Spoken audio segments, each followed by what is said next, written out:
Voilà, gloire au Seigneur. Merci à Dieu pour ce qu'on a entendu. Vous savez, des fois, un témoignage, c'est beau un témoignage, c'est magnifique. Mais lorsqu'on le dit, c'est différent. C'est d'autres choses. Et si on le dit, c'est parce qu'on a vécu, et ce qu'on a vécu, ben, c'est quelque chose peut-être qu'on n'a peut-être pas voulu vivre. C'est des choses qu'on n'a pas voulu vivre, et puis vous savez, il y a des choses, quand Dieu nous en sort, quand Dieu nous sort de ces situations, parce que c'est des situations, quand Dieu nous en sort, on peut dire qu'on a reçu une victoire. Et la victoire, elle vient de Dieu. Amen. Vous savez, construire quelque chose, si on le construit avec Dieu, Jacob, si on construit quelque chose avec Dieu, alors ce n'est pas un intérêt. Ce n'est pas un intérêt. Parce que vous savez que tout ce que Dieu nous donne, ce n'est pas un intérêt, c'est à nous. Il dit c'est à nous. Parce que c'est Jésus qui a dit ces paroles. Il dit croyez en Dieu, croyez en moi. Il dit là, on peut être sûr que là, il n'y a pas de souci. Croire en Jésus et croire en Dieu.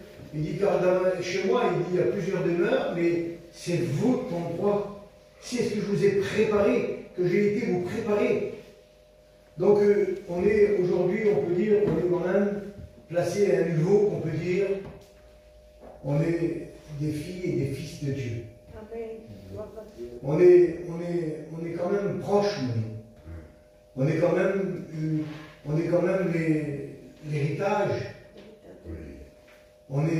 Et c'est vrai, nous dans le ciel, on sera logés à la première place. Parce que Jésus nous a aimés. Parce que Jésus nous a aimés, tout simplement. On n'a pas d'autre parole à dire. Alors, avant de lire un passage dans la parole de Dieu, je vais demander à mon copain là, qui prie pour moi. La gloire, Seigneur Jésus. Seigneur, j'ai béni ton messager, Seigneur, j'ai béni ton messager, Seigneur Jésus. Que la parole qui va apporter, Seigneur Jésus, c'est ta parole à toi, Seigneur Jésus. C'est pas seulement la parole d'un homme, Seigneur Jésus. C'est ta parole qui est ton messager ce soir, Seigneur. Tu as besoin de ton messager pour nous ce soir, Seigneur. Tu as besoin de ton messager, Seigneur Jésus, pour remplir, Seigneur Jésus, pour baigner avec Dieu ce soir, Seigneur. Oui, Seigneur Jésus, en ton nom, Seigneur Jésus, il y a la victoire, en ton nom, il y a la délivrance. En ton nom, il y a la renaissance, Seigneur Jésus. Il y a la vie dans ta parole, Seigneur Jésus. Dans ta parole de vie qui est la vie, Seigneur Jésus, mon Dieu, il y a la vie, Seigneur Jésus. Il y a la délivrance, Seigneur Jésus. Tu as envoyé cette parole, Seigneur Jésus. Seigneur Jésus, tu as envoyé ton messager, Seigneur Jésus. Ta parole est toi. Il a besoin de ta présence, Seigneur Jésus, mon Dieu. Ta présence nous remplisse ce soir dans cette soirée, Seigneur Jésus. Que nous soyons tellement bénis, Seigneur. Amen. Amen. Béni soit Dieu. Alors, on va partager un petit quart d'heure. Vous savez, c'est vrai que c'est quand même surprenant. Une personne qui est dans le monde, une personne qu'on ne connaît pas, qui est dans le monde et qui fait sa vie dans le monde, et puis un jour, les regards de Dieu se posent sur lui. Un jour, la Bible nous dit que Dieu a vu le péché accru sur la terre, et Dieu s'est repenti d'avoir créé l'homme, et il s'est dit qu'il allait détruire tous les hommes de la terre, les faire mourir. Allait faire mourir tous les animaux, allait faire mourir tout le bétail, de balayer la terre, d'effacer toute âme vivant sur la terre. Regardez la décision de Dieu. Alors aujourd'hui, on écoute qu'il y a des guerres, des villes, des villages qui se battent. Imaginez-vous si on se met en guerre avec Dieu, ce que Dieu peut faire. Mais la Bible dit, dans Genèse 6, au verset 8,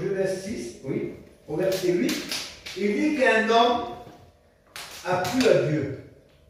Parce qu'il était juste et intègre. Cet homme-là, il était juste et intègre. C'était Noé. Noé trouva grâce aux yeux de Dieu. Car Dieu le voit juste, droit et intègre.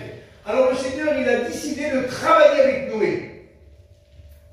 Comme le Seigneur, ce soir, il peut travailler avec toi.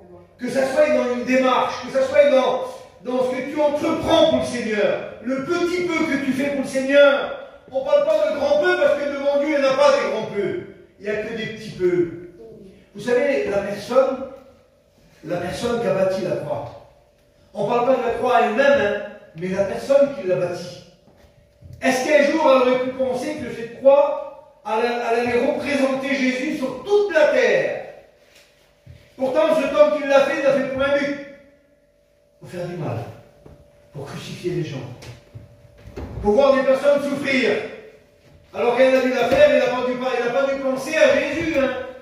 Il a dû travailler cette croix, il a dû faire cette croix. Et puis après, plus tard, on ne sait pas.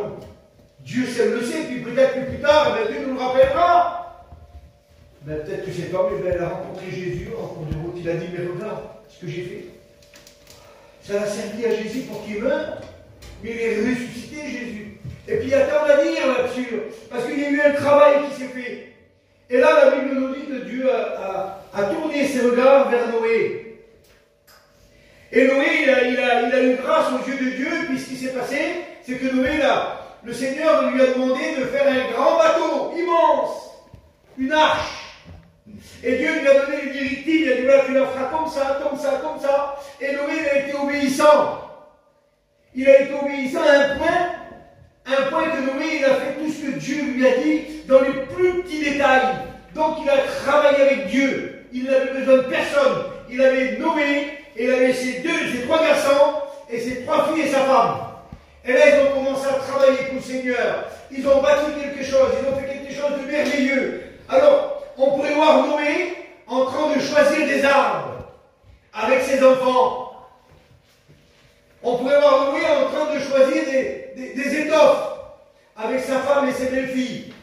De choisir des endroits, d'aller ramasser de la paille, d'aller ramasser des fruits, de faire des réserves. Dieu lui a demandé tout ça. Et il a travaillé avec Dieu.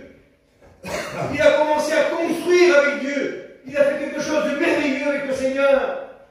Et puis Noé, il était content de son ouvrage. Il était content parce qu'il avait réussi quelque chose avec le Seigneur. C'était merveilleux ce qu'il a fait. Et puis, alors sur la terre, il y avait plein d'hommes, il y avait plein de femmes. Et il ne s'est pas tourné. La Bible dit qu'il a commencé à prêcher la parole de Dieu. Il a commencé à y aller voir les foyers, à y aller voir certainement des personnes qu'il connaissait. Parce que Noé, il allait acheter certainement des affaires. C'était un homme qui avait des biens. Alors il allait acheter des affaires, il allait échanger. Il allait échanger. Peut-être qu'il prenait des pommes de terre, peut-être qu'il prenait des légumes, on ne sait pas. Mais il s'est fait des réserves. Parce qu'il a resté quand même plus de 120 jours dans l'arche. Il a resté plus de 120 jours, ça représente 4 mois. 4 ou 5 mois, non? Alors, il lui fallait des réserves. Mais Dieu travaillait toujours avec lui. Dieu travaillait avec Noé. Et puis la Bible nous dit qu'à un moment donné, le Seigneur a donné raison à Noé en lui disant, Noé, maintenant tu vas trouver le sec. Et la Bible dit que Dieu a envoyé un vent sur la terre. Et là, la mer commence à descendre. Et Noé trouva la terre. Mais là, il s'est passé quelque chose. Il s'est passé quelque chose. C'est que parfois, on est dans la main de Dieu. On travaille pour le Seigneur. Et ce qu'on fait, on le fait pour Jésus. Et on se réjouit de le faire. Que ça soit n'importe quoi, laver une chaise. On le fait pour Jésus. Préparer la table. On le fait pour Jésus. De venir laver le pupitre pour que le pasteur puisse poser sa Bible. On le fait pour Jésus. De ramasser un papier dans une mission. On le fait pour Jésus. On travaille avec le Seigneur. Mais là, il s'est passé quelque chose. C'est qu'un jour, il y a quelqu'un qui est venu vers Noé. Et il a voulu travailler avec lui aussi. Il a dit, Noé, moi je le dis à ma parole, je le dis dans mon sens de voyageur, Noé, excuse-moi Noé, je voudrais travailler aussi avec toi, moi. Ah, Noé, il ne voulait pas. Noé, c'était le confident, c'était Dieu. Mais un jour, il s'est laissé avoir, Noé. Alors, le diable est venu vers lui et lui a demandé, Noé, moi aussi je voudrais t'aider. Moi aussi il faut te donner un coup de main. Parce que quand même tu as fait un grand chemin, tu as fait un grand parcours. Tu viens à l'église, je vais venir t'aider moi, à laver l'église. Alors je vais venir t'aider à ramasser les papiers dans l'émission. Je vais venir t'aider moi, je vais travailler aussi avec toi. Alors la Bible dit que lorsque Noé a trouvé le sec, il a planté une vigne. Il a planté une vigne. Et vous savez comment le diable il l'a aidé? Eh bien, le diable il l'a aidé à planter la vigne. Et une fois qu'il l'a aidé à planter la vigne, il a fait tomber la fatigue sur lui. Et une fois que Noé il s'est laissé avoir par la fatigue, eh bien, il a rencontré un peu plus loin la honte. Et une fois qu'il a rencontré la honte, parce que le diable il lui a donné un coup de main, alors Noé s'est retrouvé dans la boue. Parce qu'au verset 10, on dit que c'est le péché de Noé. Noé a péché. Pourquoi? Parce qu'il n'était plus en relation avec Dieu là. Il s'est passé un moment où il était confiant. Il était conscient. Pourquoi? Parce que dans le travail qu'il faisait pour Dieu, il a oublié. Il a oublié qu'il ne s'adressait plus à Dieu. Qu'il ne s'adressait plus à Dieu. Alors il s'est planté une vigne. Alors on le voit comme ça. Alors le diable, il est venu lui tendre la main. Il est venu l'aider à planter cette vigne. Il a fait pousser les raisins. Il a fait du vin. Et une fois que le vin il était fait, il s'en a livré. La Bible dit que Noé s'en a livré. Et ensuite, Noé, il est parti dans la honte et il s'est retrouvé dans la boue. À un point que ses enfants ont vu sa nudité. C'est la Bible, hein, c'est la parole de Dieu. Et puis là, il s'est passé qu'il fallait que Noé il prenne des décisions dans son cœur, parce qu'il a plus fait confiance à Dieu. En ce moment-là, Noé, il a péché, un mot. Il a péché. Il a péché, et à cause de ça, il fallait qu'il maudisse son fils. Et ce n'était pas le plan de Dieu, ça.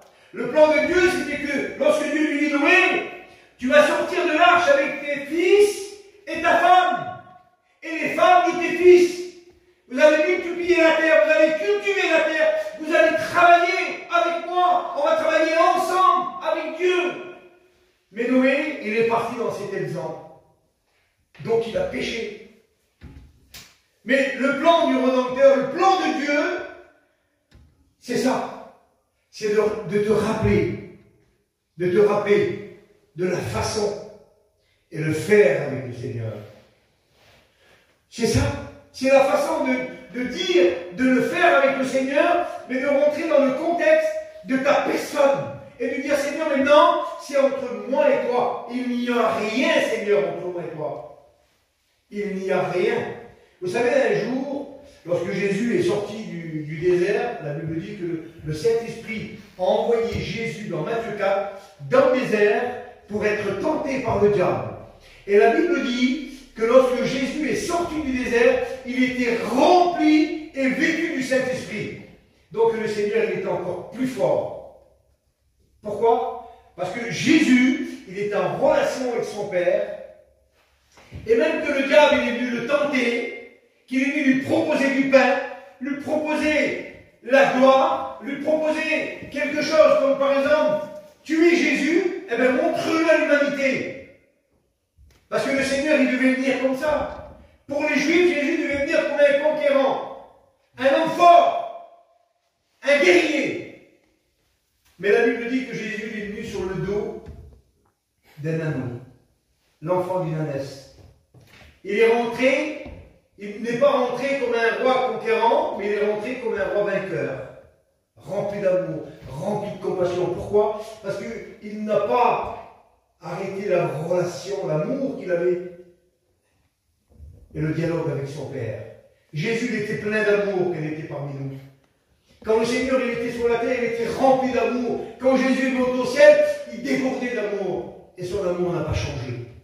La Bible dit qu'elle est toujours la même, il est toujours le même. Ce qu'il était hier, le Seigneur, il est aujourd'hui. Et éternellement. Noé, il a été piégé. Et peut-être que tu peux être piégé aussi. Je ne sais pas pourquoi je dis ça, Seigneur. Peut-être que tu peux être piégé. Pourquoi? Parce que, vous savez, des fois, lorsqu'on travaille pour le Seigneur, alors on a toujours des compagnons, des copains. On n'est jamais seul. Et puis là, peut-être qu'il y a des choses qui se mettent entre eux. Il y a peut-être des jalousies, il y a peut-être des scories. Alors, c'est dans ce moment-là que le diable te parle. Et qu'il te dit, ben moi je vais travailler avec toi, tu verras, ça ira mieux, fais comme ça, non. Fais que ce que le Seigneur te demande de faire. Nos anciens nous disaient, lorsque on nous demande de nettoyer les chaises, on ne nous demande pas de peindre les murs. Ça vous dit, hein. C'est Fatah qui disait ça aussi. Si on vous demande de balayer la salle, on ne vous demande pas de balayer, de peindre les murs. Si Dieu nous demande de faire un petit travail, eh bien Dieu ne nous demande pas de déplacer des montagnes. On ne peut pas porter 100 kilos. Si on a un accord, on peut porter 100 kilos à une condition. Si on a un accord avec des frères, si on a un accord avec les personnes avec qui on vit. Et c'est ce que le Seigneur veut, mais c'est ce que le diable ne veut pas. Lui, le tentateur, la Bible dit qu'il est là pour ça, pour mettre la division. La division de Dieu, c'est ça. C'est ce que la sœur a témoigné tout à l'heure. Et puis, elle avait raison de dire son témoignage. C'est ça la division. Lorsque tu connais Jésus, on ne peut plus avoir le même contact. La personne, elle te voit différent. Les gens me voient différent. Moi aussi, ça a été la même situation pour moi. Ma petite, la Brenda, il fallait que je la Torah, que je l'habille avec le body et mon cousin, et que je l'amène pour la présenter. Ma femme ne voulait pas. Elle a fait venir un homme dans sa caravane pour qu'il m'accable la petite. Elle avait les côtes serrées. Mais l'homme, il a joué le jeu. C'était un prédicateur, je sais pas. Il a dit, moi, je peux te guérir, moi, ta petite. Je vais la macabre. Et elle a dit, ben viens, ma petite, elle a les côtes serrées. Mais c'est un prédicateur qui est rentré dedans. Il est rentré dans le camping. Il a parlé du Seigneur, il a pris l'enfant dans les bras. Et il a dit, maintenant, on va demander à Jésus de la guérir. Ma petite, elle a été guérie. Elle n'a jamais plus les côtes serrées. Le Seigneur, il a guéri instantané. Vous comprenez? C'est ça la chose de Dieu. C'est d'avoir un dialogue avec Dieu, d'avoir un travail avec le Seigneur. Que ce travail-là soit dans ton cœur, qu'il soit personnel. Même si on manque, on dit, mais non. L'accusateur nous accusera toujours. On sera toujours accusé. Mais lorsqu'on a Jésus dans nos vies, on est des lumières. On est des lumières dans les ténèbres. Le Seigneur, il dit, résiste-lui et il fuira loin de vous. Et le Seigneur, il dit, un peu de temps encore, et ta délivrance est proche. Ta délivrance est proche. La promesse de Dieu, elle ne tarde pas. La promesse de Dieu, elle ne tarde pas. Vous savez, tout ce qui est dans le ciel est à nous. Tout ce qui est dans le ciel. Alors dans le ciel, qu'est-ce qu'on retrouve? On retrouve l'amour. C'est le plus important, c'est Jésus. On retrouve la joie. C'est le plus important, c'est Jésus. On retrouve la paix. C'est le plus important, c'est Jésus. C'est Jésus. C'est lui qu'on retrouve. C'est Dieu le Père. On retrouvera des choses, la Bible dit, c'est Paul qui en parle, il dit des choses ineffables. On ne peut pas expliquer sur la terre. Noé, aujourd'hui, il ne pourrait même pas nous expliquer. Pourtant, la Bible dit que c'était le prédicateur de la justice. Il ne pourrait pas nous expliquer. Vous savez pourquoi? Parce que Dieu l'a laissé dans son sang. C'était un homme, Jacob. Ce n'était pas un ange, Noé. C'était un homme. Dieu travaille avec les hommes. Dieu travaille avec celui qui a le cœur disponible pour lui. Et c'est dans ce sens-là que la parole de Dieu ce soir, de nous accorder à Dieu, nous accorder au Père, nous accorder avec Jésus. Pourquoi? Parce que le Seigneur, il dit, crois et tu verras ma gloire. Ce n'est pas seulement de dire, Seigneur, on va faire ça, non. Le Seigneur, il te demande ce soir, il te dit, crois et tu verras ma gloire. Oh Dieu. Et résiste-lui et il fuira loin de toi. Ah. Noé, cet homme, peut-être qu'en ce moment-là, il n'a pas été vigilant. Il a cru bien faire. Noé, il a planté une vigne. Pourtant, c'était un homme. La Bible dit que Dieu trouvait grâce. Dieu ne voyait rien dans cet homme. Dieu voyait qu'il était intègre, il était juste. Il était droit, Noé. Il dit que sur toute la terre, il n'y avait aucun homme comme Noé. Parce que Dieu l'a choisi à lui. Il était tout entier pour Dieu. Il était tout entier pour le Seigneur. Et bien ce soir, tu peux être tout entier pour le Seigneur. Tu peux accepter Jésus dans ta vie. Si tu n'as jamais accepté le Seigneur, si tu n'as jamais fait la paix avec le Seigneur, eh bien ce soir, laisse-moi te dire que Jésus te donne le droit. Le Seigneur te donne toute liberté. Dieu change le temps et les circonstances. Dieu change tout. Ma femme, elle a rencontré le Seigneur avant moi. Et j'ai 52 ans aujourd'hui. Je suis né en femme chrétienne. J'ai toujours connu l'évangile. On a toujours connu les missions. On a toujours connu le réunion. On a toujours eu 12 ans lorsque j'ai reçu le baptême du Saint-Esprit. On a toujours connu le Seigneur. Mais c'est ma femme qui m'a amené à Dieu. Et pourtant, elle était loin de Dieu. Elle ne connaissait rien de Dieu. Et c'est elle qui m'a amené au Seigneur. Alors c'est pour vous dire que lorsqu'on travaille avec le Seigneur, on peut être qui on veut, mais lorsqu'on travaille avec Jésus, on est des enfants de Dieu. Et on fait partie de la promesse. Alors le Seigneur, il te dit ce soir, si tu entends ma voix, n'endurcis pas ton cœur. Parce que Jésus est présent dans ce lieu. Et le Seigneur, il te dit ce soir, il te dit ces mots. Oh Dieu. Sois fidèle, patient, et résiste, car ta délivrance approche. Encore un peu de temps, la Bible dit, et ta délivrance approche. Ça peut être ce soir, ta délivrance. Ça peut être maintenant. Il suffit que tu dises oui, Seigneur, je te donne mon cœur. Et en ce moment-là, ta délivrance est là. Le Seigneur, il vient, il fait tout l'honneur, il fait de la place à ton cœur. Et le Seigneur, il remplit l'espace à ton cœur. C'est ce qu'il a fait avec Noé. Noé, Dieu l'a rétabli. Dieu a rétabli. Dieu a rétabli ses enfants. Dieu a rétabli ses foyers. Parce que Noé, aujourd'hui, on peut dire que c'est notre postérité. D'accord? On fait partie de la postérité de Noé. Alors aujourd'hui, le Seigneur, il te dit, si tu entends ma voix, alors n'endurcis pas ton cœur. Vous l'avez compris, Seigneur? Amen. Vous l'avez compris, Seigneur? Alors écoute-moi. Peut-être que tu ne l'as jamais prié. Alors ce soir, tu vas ouvrir ton cœur au Seigneur. Ne laisse pas cette occasion passer. Ne remets pas au lendemain ce que tu peux faire ce soir. Ce soir, tu peux accorder. Tu peux accorder ton cœur à celui de Jésus. Tu peux accorder ton cœur à l'amour. Le Seigneur, il te dit ce soir, écoute, si tu entends la voix du Seigneur dans ton cœur, n'endurcis pas ton cœur. Maintenant, tu peux accepter Jésus. Maintenant, tu peux l'accepter dans ton cœur. Maintenant, tu peux dire oui, Seigneur. Oui, Seigneur, maintenant, je t'accepte dans mon cœur, parce que, Seigneur, je n'ai rien d'autre à faire. De t'accepter. Jésus, il est celui qui va accorder ton cœur à la paix. Parce qu'il est la paix, il est l'amour.